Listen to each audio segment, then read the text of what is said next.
Okay, I guess we should do an introduction for Visio. Now, Visio is part of Microsoft Office, but unfortunately you kind of have to pay for it. So when you're looking to find the executable, you should be, here we go, Microsoft Office. I guess I have version 2013. So one way, of course, to start up Visio is like this, through the Start menu. Visio manipulates files that are called Visio documents, and they have the extension either .vsdx or .vsd. Now, so here, this one here. This here is the template file that I made for you to do your first problem set, and you can tell by the icon here that the operating system registers it to the application called Visio. So we double click here, Visio comes alive. And there we go. So what we see is we see the contents, the editable contents of a Visio document. And a Visio document is essentially a collection of drawing pages that contain objects that are just referred to as shapes. That's the structure of Visio. It's just pages that contain shapes.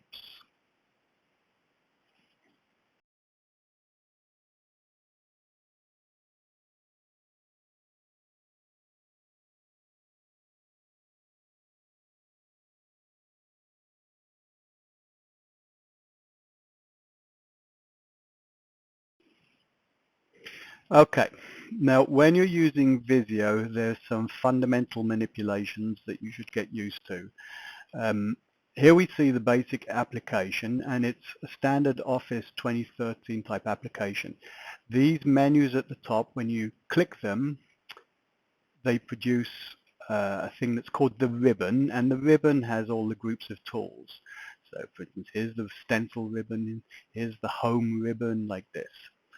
I've forgotten what that does.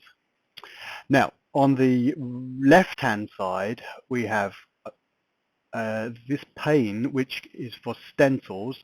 Stencils I'll talk about later on, but that's on the left-hand side. So you go full screen stencils, kind of hide the stencils. And then finally in the center here, we have the drawing page.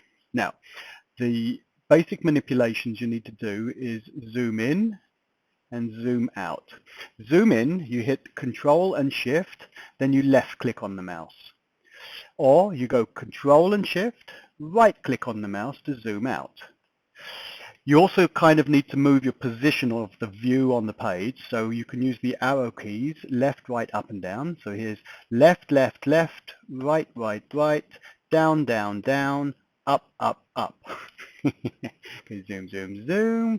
Or you can also move up and down using the wheel of the mouse as well. Finally, another way of selecting the view, I'm going to do Control Shift, and then you can actually just select the region that you want to zoom in on.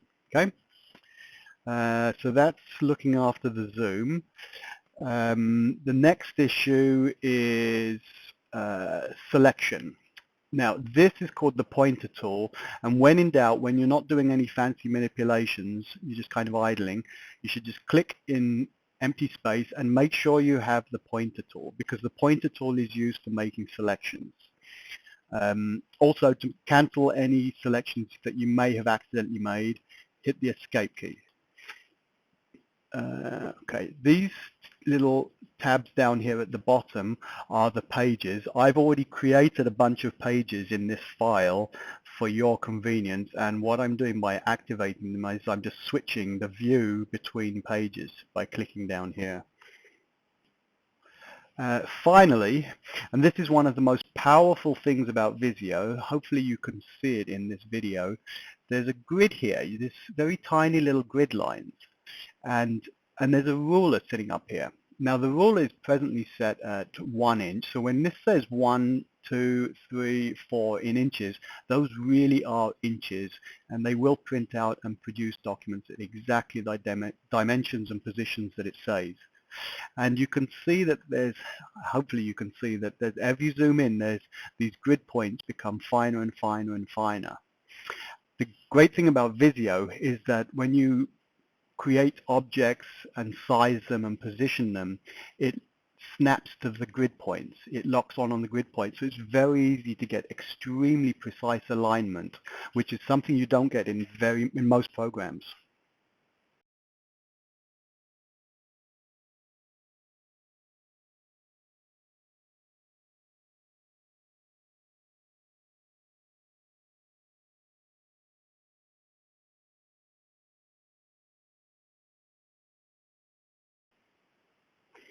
Okay, now as I said, Visio is a collection of drawing pages, and the pages contain shapes. So whenever you go to make a drawing, the first thing you need to really do is create a page. Okay, and page manipulations is important. Now the pages that are present in the drawing are listed at the bottom here, and you can switch the view between the pages as so. Okay, now watch. Control click, click, click. That's my zooming in. So here I have a page, and this page is called 2.43. That's the title of the page. We can rename the title of the page as such. It allows you to new name thread. Okay, so you can change the title of the page, and then we can create new pages. There's a variety of ways. You can just insert a new page, or you can actually make an entire copy of the present page. So for instance, let's say we take this page, it's already got some stuff on it. We would go duplicate, and now look, there's a new page called page 6, and it has all that same stuff. See, watch, move that around. See, there's page 235, here's page 6. Of course, delete page as well when you don't want them. Now, so these are page creation stuff. Every page has some properties. So let's have a look. What we do is if we create a page from scratch, we would have to set up the properties. And this little tool here, page setup, allows us to set the properties. So for instance, this page, here's the title of the page. And this is about how it prints. In general, so you would set whether the printer has portrait, landscape, portrait, landscape. Notice it's showing you that the drawing page is set up as portrait, and here just now I set it the printing as landscape, which is kind of dumb. Here's the page size. I advise you, I think that Visio nowadays uses this as a default. It says, let Visio expand the page as needed. Don't allow that to happen. It's really annoying. Unfortunately, I think that's the default value, so you have to remember to always keep changing this over. What I do is I just click predefined page, and then I select from the list 8.5 by 11. Okay, once again, landscape, portrait, landscape, portrait. Drawing scale, we can do all sorts of things about the grids and the rulers. So you can see this bar at the top here. This is called the ruler.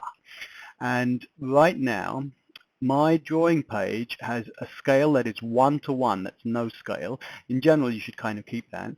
And the drawing page has measurement units in inches, and you can change the measurement units all over the place.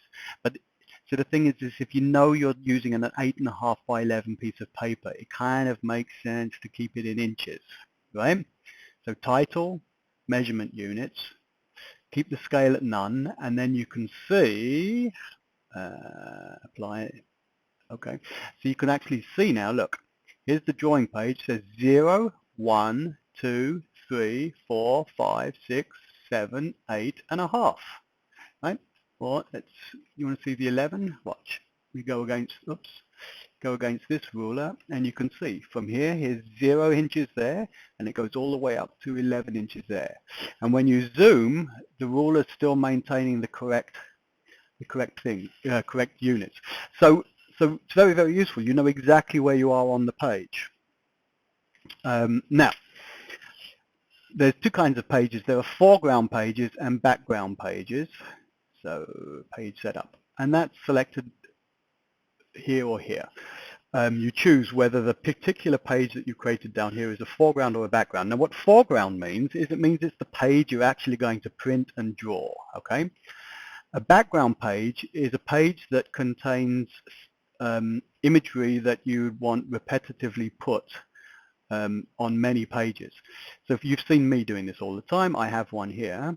Let's have a look. This guy called Logo, he's set up. Notice, look, so he's set up as a background page, and what he contains is he contains this wonderful rectangle, which was very expensive apparently, called SFU.